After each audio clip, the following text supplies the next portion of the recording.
After a long 3-year hiatus, the unkillable is back. Meet the all-new 2024 Toyota Land Cruiser in all its boxy and retro glory. Are you stoked it's back? Because I'm stoked it's back.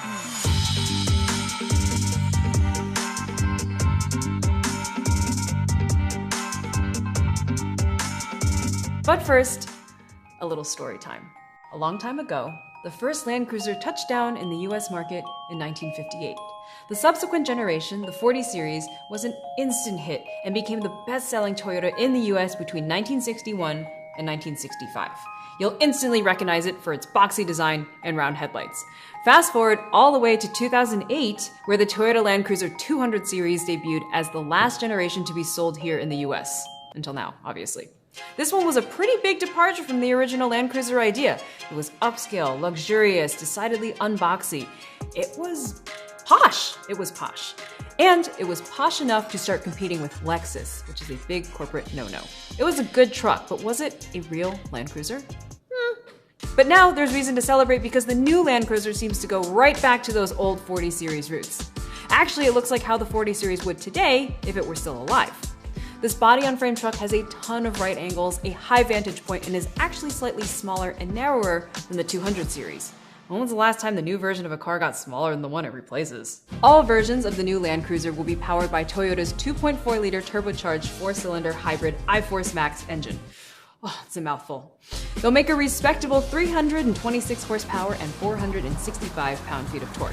The trucks will use an 8-speed automatic and have full-time 4-wheel drive, at least 8.7 inches of ground clearance, and up to 6,000 pounds of towing capacity. At launch, there will be 3 trims. The first is the Land Cruiser 1958, which is your base trim. It'll have the smaller 8-inch infotainment screen, fabric-trimmed and manually adjusted seats, and round headlights. This is the good one. The honest one. This is the way a Land Cruiser should be, you know? Humble and simple, but certainly not any less premium. Then there's the Land Cruiser trim, which gets the bigger 12.3-inch infotainment screen and multi-terrain select adjustable off-road drive settings. You'll be able to tell it's the Land Cruiser trim from the outside because of the horizontal headlights instead of the rounded ones. Finally, the Land Cruiser First Edition is limited to 5,000 examples for North America. On it, you get a roof rack, rock rails, a front skid plate, mud flaps, and exclusive interior touches. The First Edition also gets rounded headlights. So that retro trend seems like it's already in high gear these days, especially with the off-road SUVs like the Land Rover Defender and Ford Bronco. You may now add the Toyota Land Cruiser to that list. However, it is not a replacement for the 4Runner, in case you were nervous. Toyota says the Land Cruiser is for a more mature buyer, while the 4Runner is meant for a younger buyer. Regardless of how it's positioned though, it's pretty incredible Toyota is bringing this thing back. It's also like way cooler than the J300 series they get in other parts of the world, so suck it. As for the biggest question of all, the price.